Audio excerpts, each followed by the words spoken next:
Well, hello and welcome to episode 243 of Drink the Movies. I'm Brian here, as always, with Michaela. And Michaela, last week we watched A Blast from the Past. It was a movie that we both probably watched too young to have seen it. And it was a movie I don't think either of us particularly remembered that well, truth be told. Maybe it's because we were too young to have seen it. Maybe because the social commentary was way over our heads in our childhood. But last week we watched the 1987 version of The Running Man. And it features a couple of things that we love, right? It had some action. Who doesn't love that? I had Arnold Schwarzenegger. Who doesn't love that? I had some sweet like yellow jumpsuits. Everyone loves those.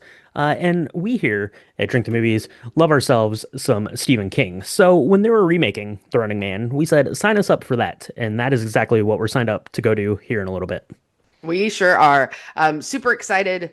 There's a lot of history, I feel like, behind the Running Man. I have no idea if this new one is going to be as like socially aware as the old one was, because I feel like the 80s was a time where one man goes across and does all these things, right? But there was always more to the story than just, one man against the world, everybody trying to kill him. And probably maybe no more so than Running Man, because the original Running Man had this like the government is now censoring everything and changing video content and The doing Running deep Man is fakes and scarily accurate. right. Right. We haven't quite gotten to the part where we're doing upside down crucifix executions over, on top of Monday Night Football, but we're getting close. We're getting close to Getting there. close, getting there. Um, and so I feel like the new Running Man is either going to really dive into that, but I'm not seeing that when we look at all the previews. So it'll be interesting to see kind of if they're going to stick to like just the running and the action of it all, or if it's going to really have kind of a backbone, like moral, like hot take on what's going on today, or if it's going to do a nice amalgamation of the both. I don't know. Yeah, I don't know for sure, but I do know one thing I'm very excited for. In the original Running Man, that was Richard Dawson, the game show host here of both The Running Man and The Family Feud. Amazing. And in this new version, we're getting Coleman Domingo playing that role there. One of my favorite actors currently going, maybe of all time. I don't know. But we're going to talk about all that after we see the movie because that is where we're getting ready to go. But first, let's do this. Let's take a quick break and let's mix up a cocktail that is worthy of The Running Man, of running, of taking a break from running. I don't know. We're going to talk about that and then we're going to go see the movie. So sit tight and we'll be right back. So Brian, we could have been like elevated, and I could have been like, I don't know. I started looking around for cocktails, and I wanted to do something that was paid homage to the 80s, at least in how it looked, and I feel like I did that. I found the Rum Runner, which it didn't sound like that big of a deal, but there's a lot of ingredients in this thing. And so I don't know how we made these 800 times in 1987, but I feel like we did. And I feel I feel like you could elevate this and make it a really inspired drink if you wanted it to for our more mature 2025 Running Man. So dealer's choice, kids, dealer's choice. That's right, absolutely. And in the 80s, when you need to make up a bunch of these, this is how you do it. You take some well rum, you pour it into a glass with some ice, you top that sucker off with some orange juice, and then you pour in some of the juice from your brightly neon colored maraschino cherry jar. That's how you make a rum runner in the 80s at your dive bar. But that is not how we were making ours. There's a lot of different recipes for these. You could go every high-end resort bar probably has their own sort of methodology that they're using for these, and you can certainly find your own and tweak this to your own personal preference. But the cocktail recipe that we're using comes from nospoonnecessary.com, and it goes as follows. So into a shaker tin goes 1 ounce of dark rum, 1 ounce of white rum, a half an ounce of banana liqueur, a half an ounce of blackberry liqueur, and then 1 ounce of orange juice, 1 ounce of pineapple juice, a half ounce of lime juice, and a half ounce of grenadine. That recipe will be posted on the website because that was a lot of ingredients. So don't worry if you missed any of those. You can go and look that up. But again, dark rum, white rum, banana and blackberry liqueurs, orange and pineapple juice, lime juice, and grenadine. All go into a shaker tin. Shake that with some ice. You want just a little bit of ice dilution here because that is 3 ounces of liquor by my calculations. And then you're going to strain that into some sort of tiki glass, hopefully. Tiki glass would be nice here in this instance, but any sort of tall glass with ice that's going to fit a lot of liquid, because that's like 6 ounces of liquid in there. Go ahead and pour that in, and then you can sip and enjoy. Go ahead and garnish it with some maraschino cherries, the aforementioned ones there. The brighter red, the better, I think, in a rum runner for sure.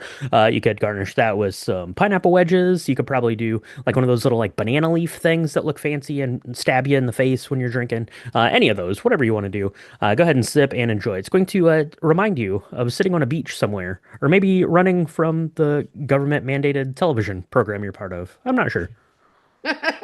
Any man can tell. What I will say is if you were going to heighten this up a little bit, rather than cream to banana, there you could do banana to Brazil, which is a much, in my opinion, just much more true to flavor banana. Mhm. Um, Yep. you you could do cream de mure, or you could substitute creme de cassis. If you really wanted to play around with lime, you could probably add like a ginger lime to this instead of, it's only half an ounce, but I think that that could elevate it a little bit. Um, you don't have to do any for the run piece.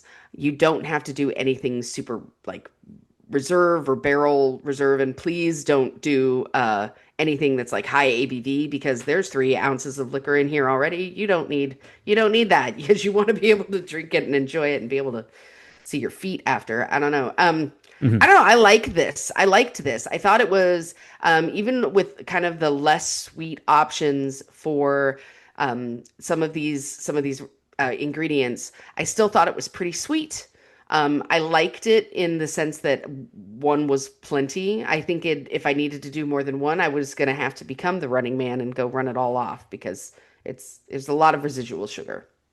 Yeah, there's a fair bit of sugar in there. I mean, especially you've got the two rums, you've got your the fruit liqueurs in there, and then your juices as well. I did also use the Banana do Brazil. It's from Gifford's, which is where my Blackberry liqueur came from as well. Those are kind of the more high end of your fruit Mm, liqueurs, but you can certainly use kind of anything that you have available to you. At the time that you're making this, you could certainly play around with that blackberry. You could do, creme de cassis, which was mentioned here in the recipe Michaela brought up. You could also do probably something like raspberry. You could do strawberry. You could do kind of any sort of fruit flavor you wanted to there, or you could skip it altogether and just feature more of the rum flavors. A couple of other ways you could jazz this up if you want. You could grate in a little bit of nutmeg. Nutmeg is a flavor that goes really, really well with some tiki type of things. Don't go overboard on it, but a nice little grate or two of mm, that is going to play really nice in there. Or you could put in maybe a half ounce or so of orgeat, which is that what is that like almond slurry mm. kind of stuff, syrup, almond syrup that you put in there. It's going to give it just a little bit of a creamier mouthfeel. That's going to be nice in there as well. But you could certainly play around with this. Like I said, there's 1,000 different recipes for the Rum Runner, but this was one that we found was pretty good. So thank you to nospoonnecessary.com. Check them out. Check out their other recipes. And if you want the written recipe or pictures of the one Michaela put together, you can find that on our website, www.drinkthemovies.com. Well, now that we have a Rum Runner made, I'm ready to run to the beach with one of these, but what we're going to do instead is we're going to run to our local theater. We're going to see The Running Man, the 2025 version, and then we're going to come back and we're going to chat all about it. We'll be right back. Welcome to the Running Man. Survive the world's deadliest game show? Walk away with $1 billion. That's actually not true. No one has ever survived. We know a way to beat it, but we have to work together. The biggest underdog win in game show history. Okay, you ready? It's gonna work. I can't just let you win this game. Spoiler warning for 2025's The Running Man. If you've not seen this, and it's possible because it just came out a couple of weeks ago as of this recording, you might want to go see it because we're going to talk about all the things. And some of these might be considered spoilers. maybe not. It depends on if you've read the book. However, we're going to talk about it all. We're going to talk about the ins and outs and the head explosions and the billion new dollars and the running, lots and lots of running. So you've been warned. So if you do want to press pause, go make yourself a rum runner or a monster drink or a liquid death or just a bottle of Black Label Johnny Walker, because that's in the movie. Go do that. Watch the movie, come back, and we can chat all about The Running Man. That's true. Although the running man himself does not drink any of that Johnny Walker, I don't believe. So there you go. Yeah, spoiler warning for this. Also, spoiler warning for the book, which this is lying heavily upon, which we'll talk about. And spoiler warning, I guess, probably for the 1987 version of The Running Man, which is different from this, but also the same as this. And we'll talk about that as we get through this too. This was just released, as Michaela said, in 2025. It was directed by Edgar Wright, and it stars Glen Powell as the running man trying to win 1 billion with the B new dollars for his family, Ben Richards.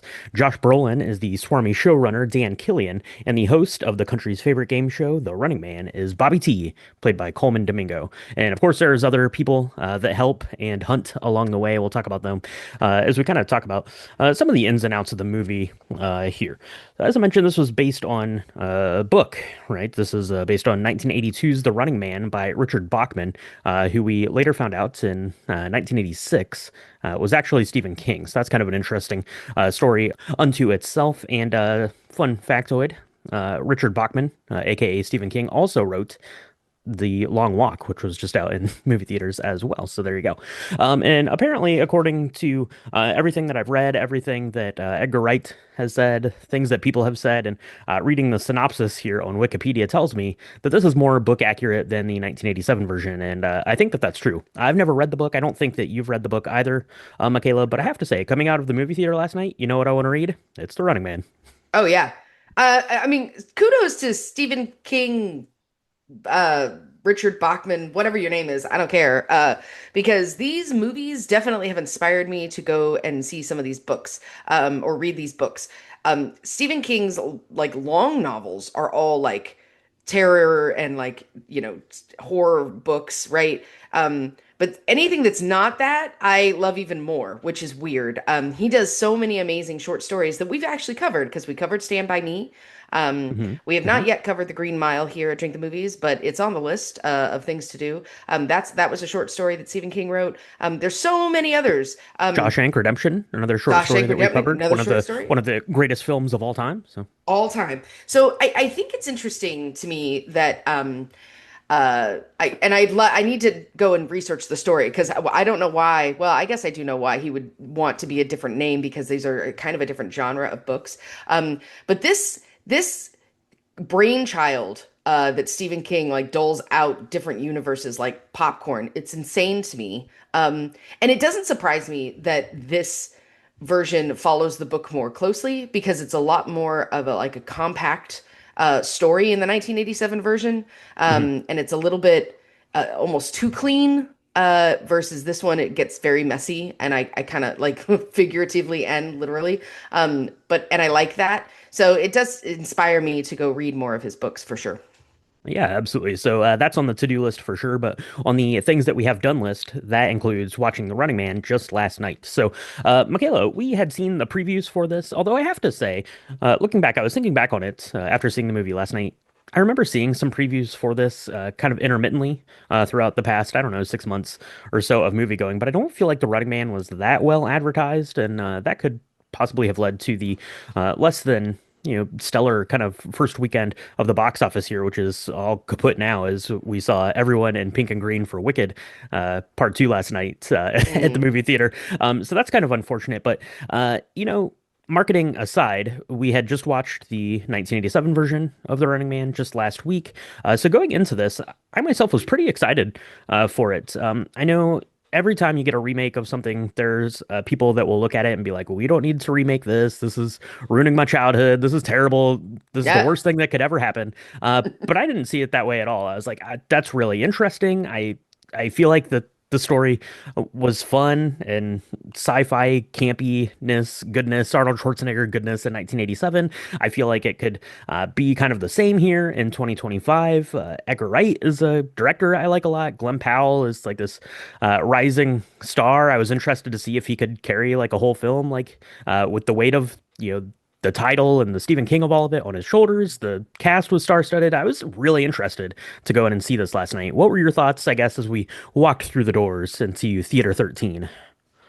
Yeah, I had a feeling that it was going to divert from a plot perspective, very, very much so from the 1987 version. And I don't really know why I thought that.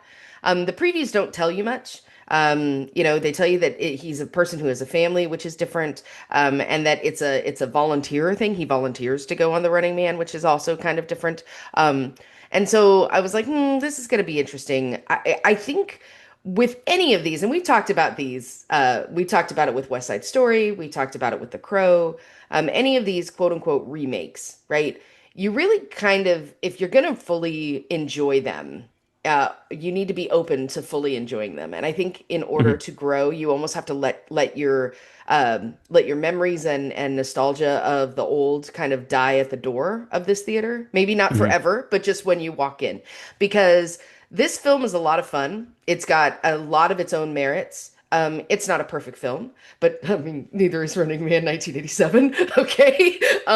So I was a lot more open-minded than I thought that I would have been if we hadn't have kind of already made the decision by talking about all these other remakes over time. Like, hey, what keeps you from enjoying it? You're getting in your own way. And so I kind of left all of my expectations at the door. And I have to say, I thoroughly think that that's the way to go because you're going to really enjoy the film if you don't continuously compare it to the 1987 version. Absolutely, absolutely. Let's talk about the movie a little bit here. I don't want to get bogged down in the plot because the plot itself is, pretty simple, right? It's a simplistic story. It's, kind of a shorter story here that Stephen King, aka Richard Bachman, writes for us. But the crux of the story is you have Ben Richards here, played by Glen Powell.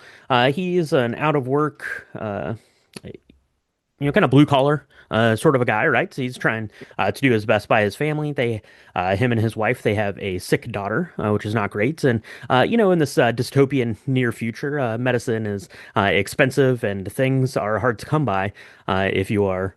Finding yourself in a blue collar type of a situation as Ben Richards does. So, what he does is he decides to go to the Capitol to attempt to be on one of these different television shows, these reality game show type of things. Win a little bit of money for the family, get some medicine, maybe improve their status a little bit. But when he gets there, he gets selected to partake in the Running Man, which is not great because no one has ever survived the Running Man and lived to tell the tale, right? The money is enticing, but the ultimate price you pay is pretty bad. So, against better judgment, he goes onto this show and is hunted for the next couple of weeks as he attempts to win some money, get his family out of squalor, and things get turned about by the showrunners and things like that until kind of the ultimate head where it's Ben Richards and the people rising up against the man or the network or the governments or one is all for one and one for all Yeah. there in that sense. So let's talk about the story here a little bit. Let's talk about kind of the first section, I guess, and break it down that way, Michaela. Let's talk about getting into the Running Man, and then let's talk about kind of some of the highlights of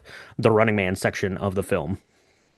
Yeah, I mean, so what I thought was really interesting, the art direction about this piece, right? Where he lives in a very blue collar place. It looks not great. He's in these apartments where people are being like taken out of their homes and um, not re-educated, but people are just disappearing because they're not following rules and nobody has any money. And then he decides to go and to this network city kind of inner, like it's a network of buildings that Mhm. he has to get special security clearance in. And I thought that like contrast for the world that he was living in day to day and the world that he was entering in order to go and maybe die on the show was Mhm. incredible. I thought it was a very beautiful symbol of kind of the haves and the have-nots. Mhm. And um, It reminded me a lot of like the Hunger Games when she goes to the Mhm. Capitol, very similar kind of thing to that. Yeah. Yeah, for sure. I mean, everybody there is well dressed. Everybody looks like they've eaten that day. Everybody looks pretty healthy. And there are children and there are schools and there's all these things. And he lives outside of that. And it's interesting because there's a lot more of them than there are of these people who like look perfect and are all clean and look like they bathed. Mhm. But he goes in and, I really liked this part of it where he joins this massive queue that he gets kicked out of halfway in because he's a good person and doesn't want that, like, a guy starts vomiting blood next to him and he's like, hey, we need to get him some help. And so they're like, back of the line, we don't care. And there's this thematic theme around, like, he's genuinely a good person and you're not going to ask him to be less than he is. And that's Mhm. the reason why he was blacklisted in the first place, is because he was just trying to tell the truth.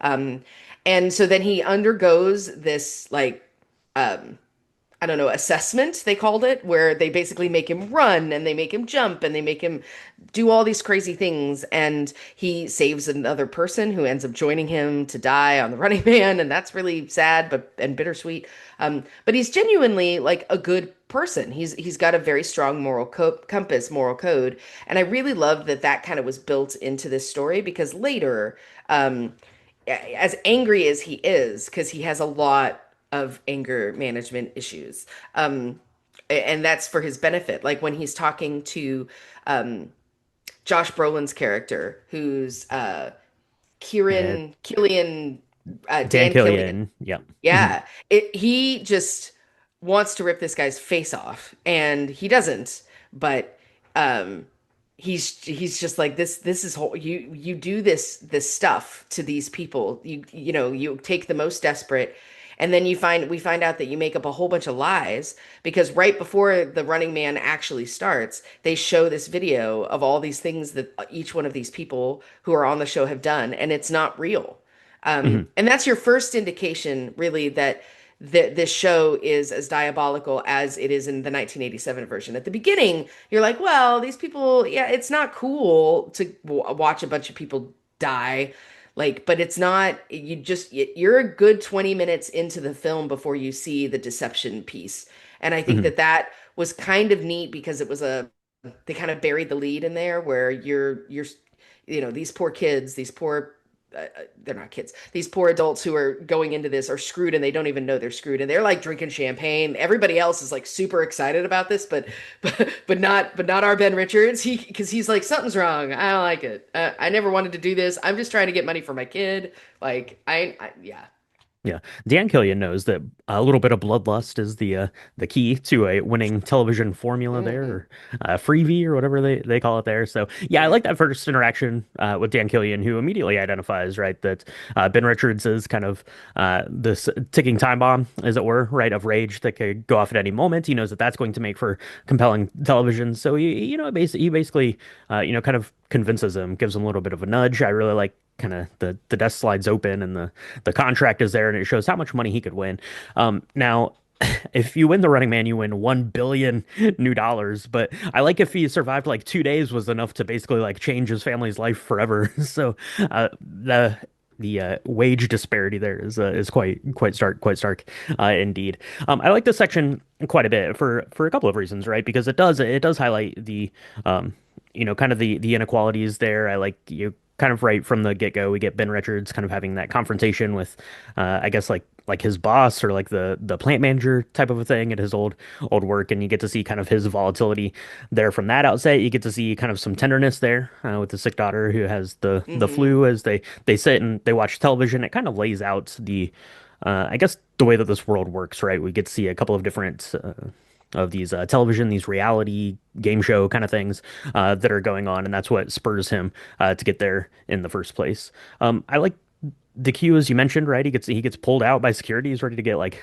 like thrown into a prison for the rest of his life for daring to help that guy, but then he like punches the window out and like that seems fine. That seems fine. They just sent him up to be on the Running Man. So I like that, and I like the kind of trials that they go through to make their first picks. So we have a couple of contestants that are going along with him, right? There's three of them.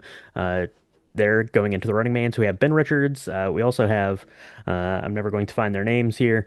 We have Tim Jansky and we have Jenny Laughlin, who apparently was one of Ben's neighbors there. And they're going to go off kind of on their separate ways and different than the 1987 version. In this, you're not really playing in a game field, right? You're playing in the whole country. Your goal is to disappear in the country. So we don't really see these three together at all after that training montage. And I think that that's kind of an interesting way to look at it. And you're really only getting kind of clued into what they're doing from these kind of news reports and the live like game feed as it comes on its prime time slot there. So let's talk about the game itself, right? They get a head start, which is pretty fun. And if I have a head start, if I'm in a contest where my life depends on it, you know what? The first thing I'm going to do is I'm going to go and see William H. Macy because that is exactly what Ben Richards does. William H. Macy is playing the character of Molly Jernigan, who I don't know. He kind of runs like an underground. It's kind of like an electronics kind of a shop, but like on the shady side of that. So I think if you know like the right passwords, you get access to a little bit better things. And Molly's pretty helpful, although he's pretty upset with Ben Richards. He's like, "What are you doing? This is like you just signed your own death away." For the promise of a little money, what are you doing, you knucklehead? But ends up helping, and that's probably the most like visceral, like upsetting part of this is because the network knows that he helped him. So kind of our introduction to the Running Man, the show, is the torture of Molly Jernigan to try to figure out where Ben Richards was going. So let's talk about the contest itself, Michaela. There's a bunch of different helpers. There's kind of several different sections of these. What were some highlights through the gameplay section of the Running Man? Um, I like that. I thought it was a lot more thought out than, the original. And not to compare, because I just said we shouldn't do that. But I liked that he had to go somewhere and get like fake IDs because now this game is so much bigger than Mhm. it was, right? At least in my mind. I was like, wait, he can go anywhere, he can do anything. First of They all, get, wouldn't have been. I guess it's so they get what? They get 12 hours and they get like a little bit of cash basically to let them get a little bit of a head start. Right, right. They give him a head start, but um I don't think I would have picked going to New York City. I think I probably would have picked going to like Russia or I don't know. I would have picked a different country maybe. Maybe that would have been worse. I don't know, but I find that maybe there were rules that we don't know about. They had to stay in the United States. But so he goes and sees Molly, and this part really bothers me. It aches. It made me ache. It was so well done. William H. Macy, I think he was a little wasted in this role because he's so good.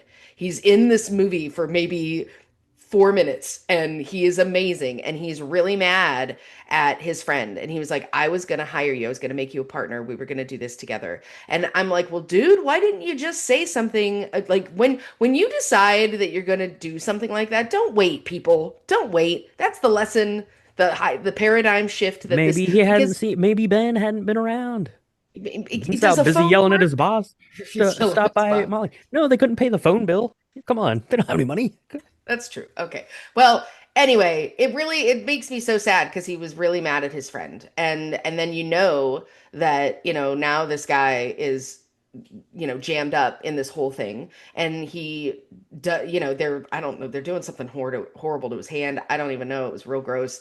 And he was like, he tells him his name, and so he's on the run, but he has like some cash, he has some IDs, he has all these really interesting like costume diversions, so he looks different. Um, Mhm. and I had to wonder about this because if it were me, and I don't know why I've thought about this a lot, but if I had to go hide out for like a month, I'd go get a million protein bars and I'd go sit in a bathroom or something, right? And so I was like, what is Mhm. preventing him from just hiding out? Well, he has to make a video every day. And I thought that was neat because the video itself could offer clues. If you weren't smart about how you created it, you're like, hey, I'm on top of the Empire State Building. Like that one girl who's like, I'm at the club going down.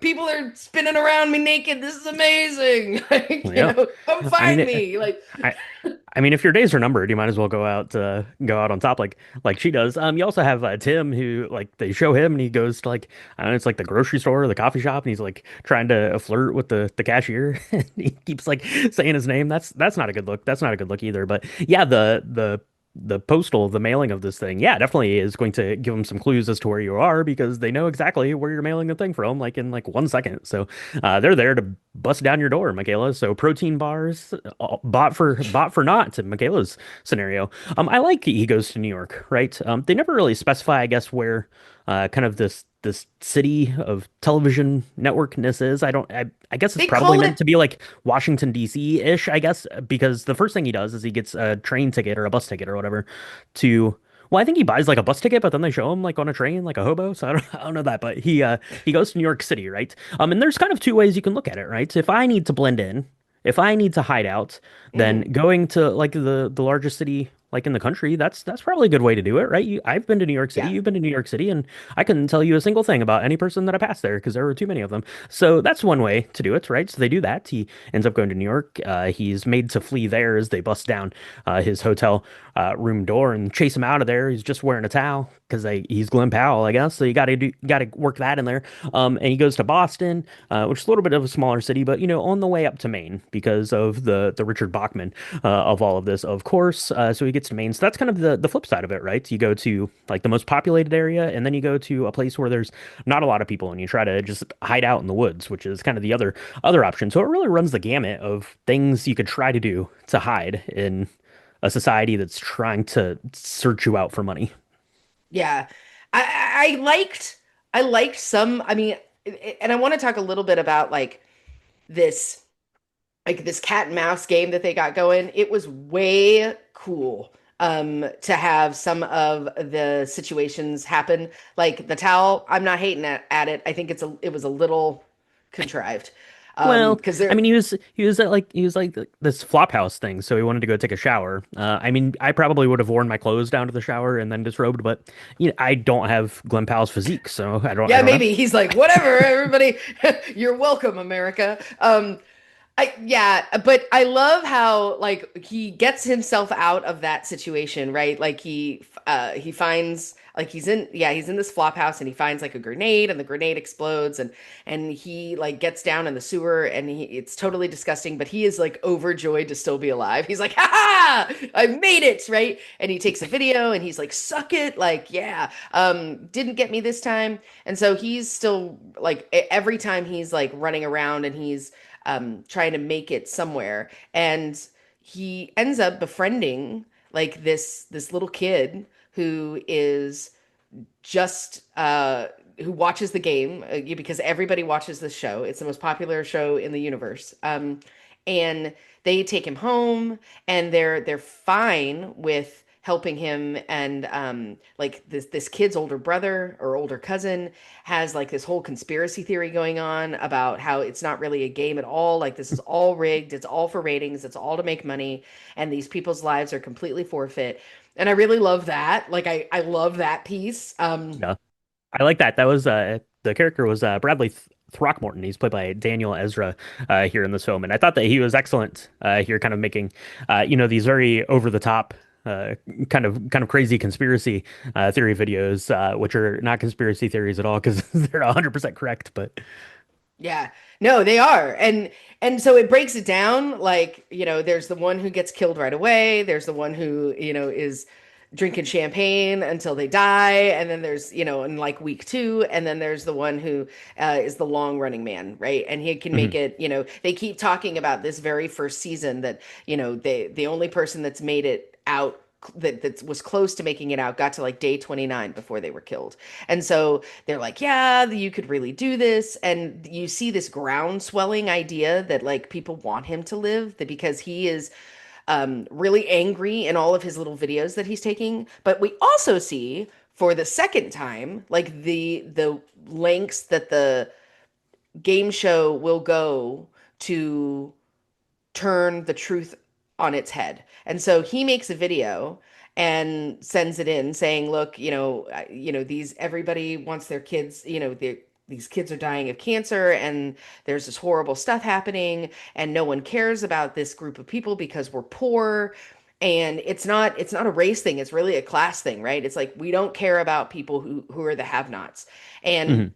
he says he makes this really like beautiful plea to have people like know what's going on, and they completely cover it up and then create a deep fake, right? And so then of Right. course the mom who's in there is like, how could you say that? And he's like, I would never say that. And then she kicks him out, which I find is a little too convenient, because she's like, you got to go right now. And I'm like, lady, come on. Why would he say that? Why would he endanger himself and and risk pissing you off to have you tell him he needs to go? He'd Like, why? he'd fixed her stove. He He's very fixed her nice. He'd been there stove. for like He's a couple of days, I think. So right. So I don't know, but that creates the next big chase scene, which I love, because they go into the back of this car. This car is like total peace. Like it absolutely looks like something that should not run. And they're going through everything. He's getting shot at. They're running over people. And the thing is that no matter who he kills, like who dies in this, he gets money. So he keeps getting, uh, cash for all of the bloodshed that is happening, which I find like it makes perfect sense in this scenario, but it's just real gross. Like you're just like, oh, okay. yeah, yeah, it's not So great, not at great. the end of this thing, he has like 800 or $80,000 because of all the people that have died due to this car chase alone. It's crazy. Yeah, he's racking up the bucks, right? Dispatching of these hunters and all the people that are kind of after him. That's good, and setting him up to Maine, right? To go to stay with a fighter. That's going to be kind of the next stop on the trail. This is Michael Cera's character is playing Elton Parakis, who's kind of the leader of this underground rebel. I don't even know if it's a cell, if it's just he's just this one guy who's fighting for the truth, but he gets there. I love this for a couple of reasons, because Michael Cera always plays the same exact character, except for in this he plays a new character. That's fun, and because he was excellent at this new type of a character, so that's pretty cool. That's pretty cool, and he kind of lays out like the truth, right, and what he's doing and what he's trying to do, and he really kind of gets into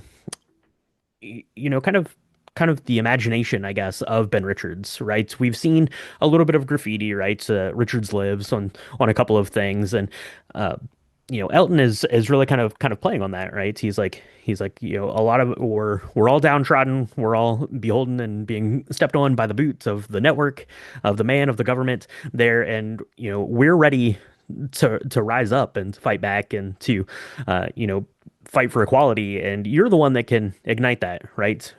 Whether you live or die, that's going to be you have the power to ignite that, and that kind of gets into Ben Richards' head there, especially as we're kind of going around. He's in Maine, kind of running about, and sees more and more of this groundswell of people that are supporting him. So I thought that was really good, and yeah, the part with Elton is really good. It's humorous. Like his mom there is like this crazy lady who just keeps like shrieking at Ben Richards, which is pretty good. They have kind of all these booby traps set up, which is pretty fun there, and they end up getting him out. And then we're kind of onto the last section of the film where Ben Richards is going to be making, I guess like a final push to get to Canada. So you mentioned going to Russia, whether that was allowed or not, but apparently he was going to go to Canada. I guess you're in the running, man. You don't really care about the rules, so maybe getting to Canada, that is a good option.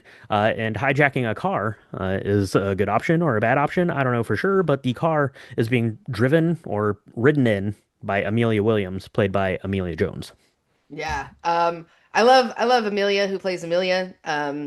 She's watching the show that totally looks like the Kardashians. It's called The Americanos, and Yes, they all look like Kim and Kardashian and her sisters. they It's have like a song hilarious. that everyone is They have a singing. song that everyone's singing, Americano, Americano. Anyway, she's like doing her makeup, talking to her friend. She's not paying attention to the road at all because the road is self-driving. I'd love to have that kind of faith. I do not. And then he stops her and he's like, we're getting in the car, and I have a gun, and she's freaking out, and she talks to him. He gives her a minute to speak to him, which I think is interesting. And again, it's a little clunky. Like some of the dialogue in this film, if I were to give it a critique, I think that some of the dialogue in this film is clunky. I think it's clunky on purpose, and that's part of the beauty of it, maybe. But for me, it just seemed like this is a little too I don't know. It just felt either underwritten, overacted. I'm not really sure. And this was one of the Hmm. parts, because he's like, "I'm going to give you a minute to say your piece to me," and she's like, "You are a terrible person," because she buys all of the stuff that has been told to her. So she's like, Hmm. "You're Yeah. horrible. I'm nothing like you. I haven't killed anybody. I didn't leave my wife and my baby to die. Like, I didn't do any of this."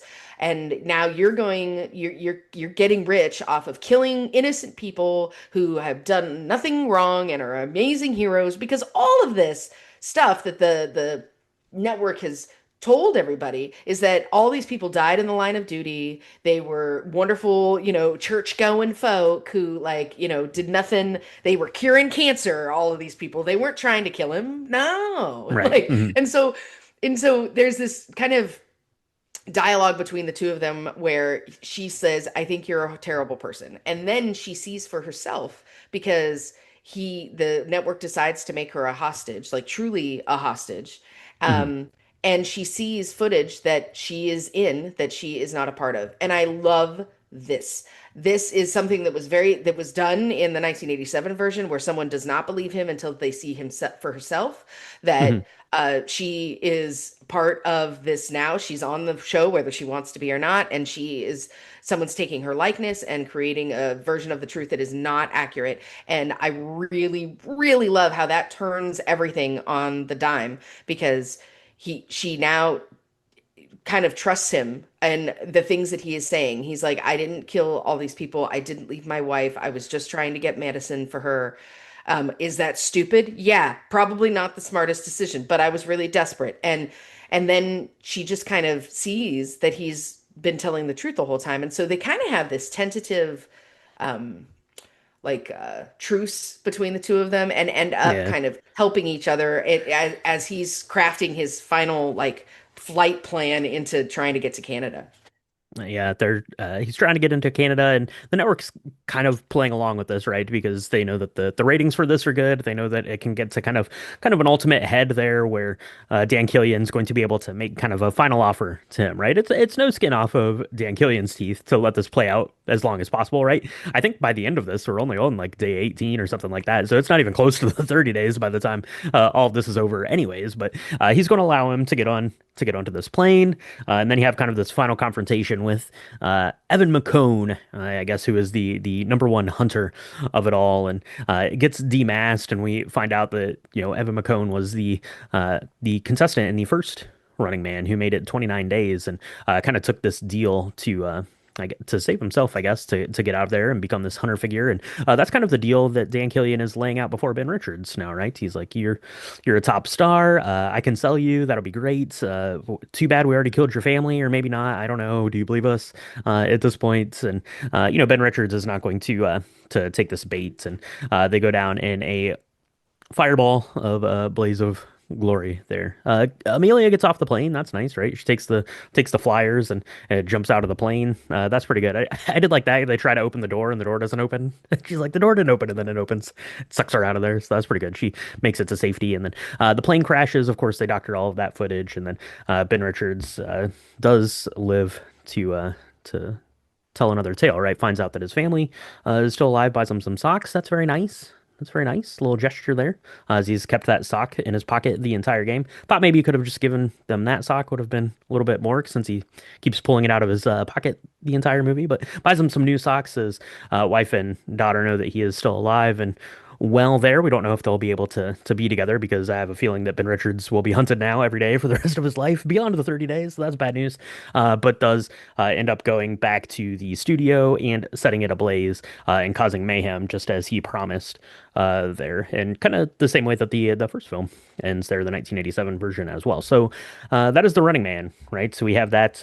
You could have a Running Man sequel. I feel like that could definitely be a thing that happens. I don't think that it will be, but you could definitely tell more about the society and kind of the uprising of it potentially, because just kind of that's the ending that you get there. It's very kind of abrupt there as he goes and gives Dan Killian a final countdown before, yeah, pulling the trigger on him. So that's the Running Man. Michaela, let's talk just kind of overall about this. We mentioned that we watched the 1987 version just a week or so ago, so that's still pretty fresh in our brains. And I don't necessarily want to compare, this like apples to apples, but I do want to talk a little bit about kind of the creative differences Mm. between the two because I think watching the 1987 version, I can definitely see what the filmmaking team there was trying to accomplish with the decisions that they made.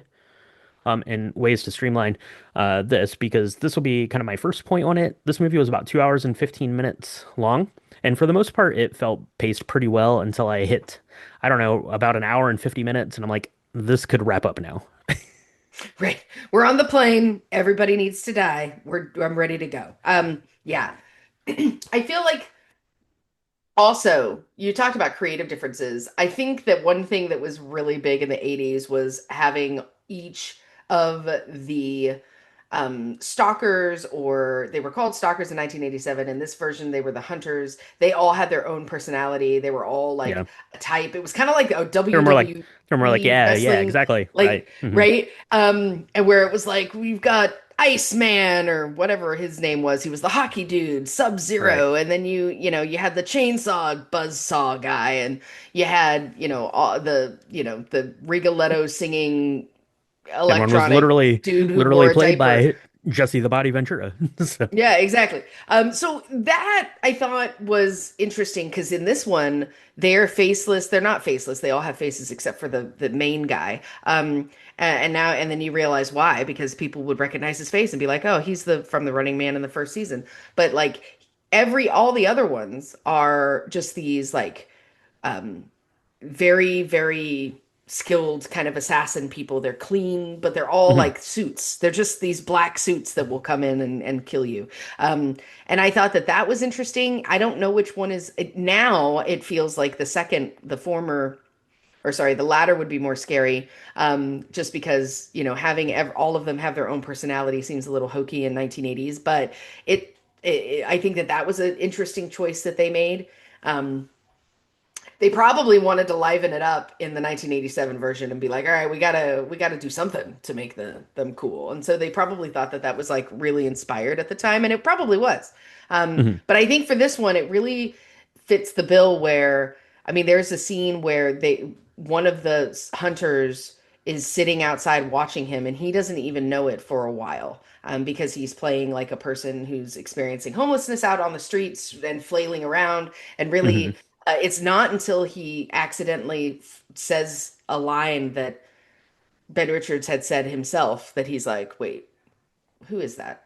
Yeah. That's, you know, Yeah, he has a couple of those interactions with hunters and just I guess people out in the wild, as it were. Right, he's playing that blind priest and mm, kind of gets come up on just by that local guy who's trying to turn him in because that's one of the interesting things. Obviously, you have the hunters, but then also I guess just contestants at home can win cash and prizes. Right, a lifetime supply of the cereal if you turn in Ben Richards to his Sugar death. So. Twinks or something. So yeah, so you've got that there. One of the other decisions that was made in the 1987 film that I wanted to talk about here is in this, and this very much mirrors the book. But you have the characters of Dan Killian, who's played by Josh Brolin, and Bobby T, who's kind of like the MC, the host of the Running Man show, played by Coleman Domingo. In the 1987 version, that is rolled into one character, Mm, mm, right? So you have Richard Dawson, who's playing Damon Killian there, and I liked having kind of the two characters here because they could play off of each other a little bit. But I also understand why you would roll both of those characters into one if you're trying to turn this into a movie, because I feel like Josh Brolin uh, and Bobby T were both villains, but I think had they with their powers combined would have been more villainous. So I definitely understand the reason why they did mm. that. But I thought that Coleman Domingo was really good in this. He reminded me a lot of shoot, I can't remember his name from the Fifth Element, the host, Oh, the television green, host. super green, super green. Damon Yeah, Wayans, I think, plays him, right? Yeah. it is definitely not Damon Wayans, but Ruby Rod, played by Chris Ruby Tucker. Rod. Yeah, he reminded Chris me a lot of Tucker. Chris Tucker in the film, the way like his personality and like his flamboyance and kind of the way that he was dressed and interacted with these people kind of reminded me of that a lot. So I liked both of those characters, but I definitely could understand why you would have rolled them into the other. And this one pains me to say. This one comes straight from the book. This is an actual like plot line of the book. Uh, but Amelia Jones playing Amelia Williams here. Um, I love Amelia Jones. I love Coda. It's one of my favorite movies of all time. I hope Amelia Jones made bank for being in this. She was great. Her delivery was great. She looked the part. Totally adorable. Um, I don't. I think you probably could have cut her out of the movie and not been any Yeah. worse for wear. Yeah. I mean, they either needed to bring her in way earlier to create that friendship, whatever you want to call it, Right. or um maybe not have it at all, because really the only thing that she does is she is there for that aha moment where somebody believes him, somebody Believes that's him. on the Right. outside. Yep. And that's really it. And then at the end, like she really does like go out on a limb when he's like, you've got to believe that I'm holding a bomb. And so Hmm. she does help him. But yeah, I don't know. By the end of the film, I was like, wow, this is longer than it should be.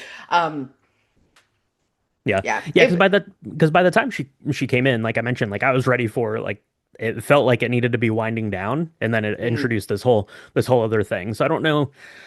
Like I said, I don't want to cut her out because I think she's amazing, but yeah, I think that probably could have been streamlined or handled differently. Like you said, either bringing her into the story a little bit earlier, because there's some section kind of in Maine right after he leaves Elton Paracas's care after Elton Hmm. meets his end. There's some time of him just hanging out kind of in Maine solo. I maybe she could have come in a little bit earlier, and then I don't know for sure.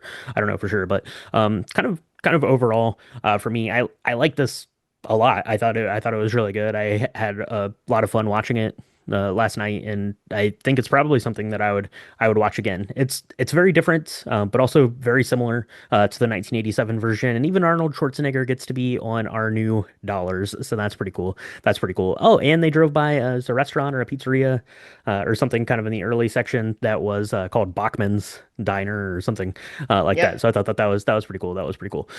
So Michaela, any kind of parting thoughts or final thoughts or other things you'd like to make mention of on the film here? What were your takeaways? I mean, I really liked the social commentary about, what we see in this scenario. What really wasn't like a racial divide; it was a class divide of the have and the have-nots. And I think that is still very true in a lot of things that we see today. We joked when we were watching the 1987 version that the 2017 in the 1987 version was pretty similar to things that are happening right now. And I feel like this is also true Mhm. with the Yep. 2025 version, that their version of dystopia is actually not that far off. And the fact that like now technology can be wielded in a way that literally will lie to you and create a story where you could hate somebody that you don't even know, have never met, don't know anything about really, because some screen tells you to do it.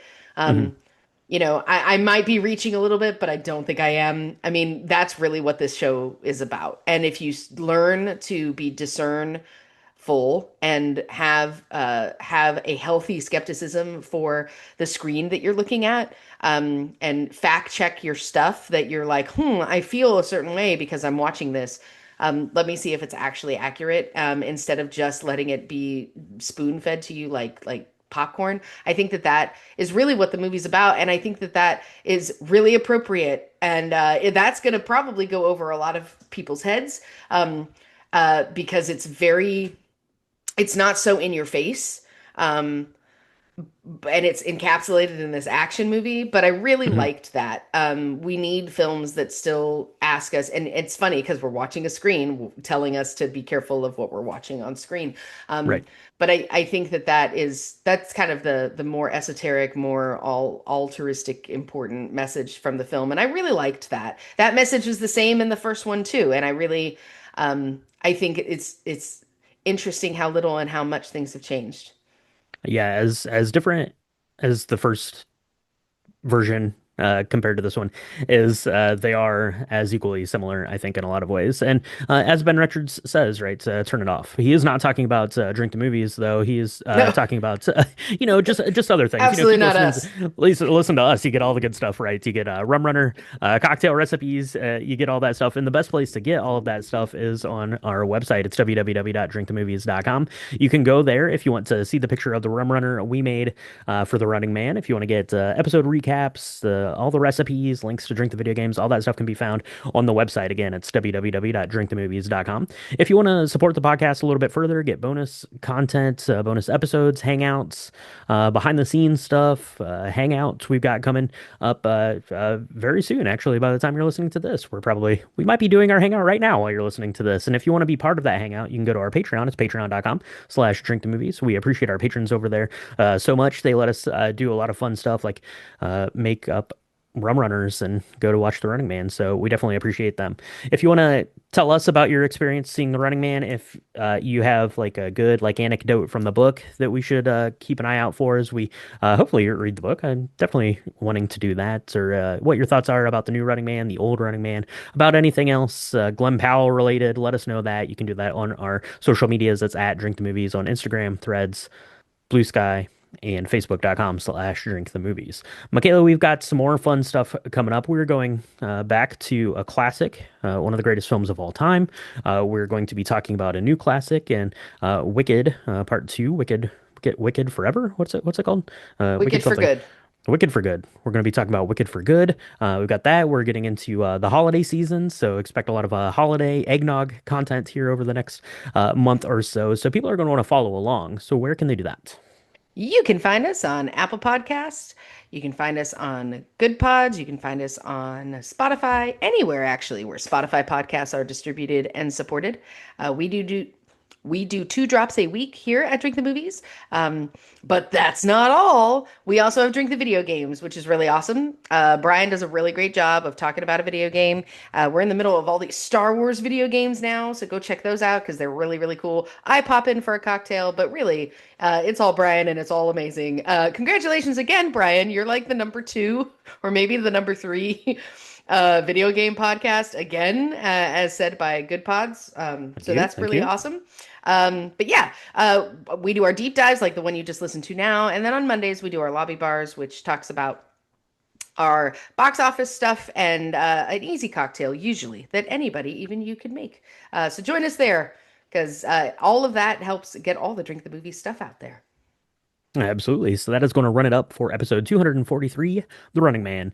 Michaela, we have 29 more days to make it to win our 1 billion new dollars. So wish us luck out there. I think having a rum runner is going to help with that. So thank you so much for tuning in, and we'll talk to you next time on Drink the Movies. Nobody was exercising in their underwear this time. I want to say That's that true. I noticed that. I mean, that was a difference. He was dangling naked in a towel. I guess that's their in the street. That was their compromise. They were like, well, we can't have him we can't have people be like totally in the buff doing stuff. So we'll just have him hang with a towel and hope that does the towel come off at some point? I think it does. I can't remember. It does. It sure does. He uses it to bust through that window. Oh, that's right. God, that's right. God, it was a pristine white towel too for such a terrible looking place. On a side note. Right, that's true.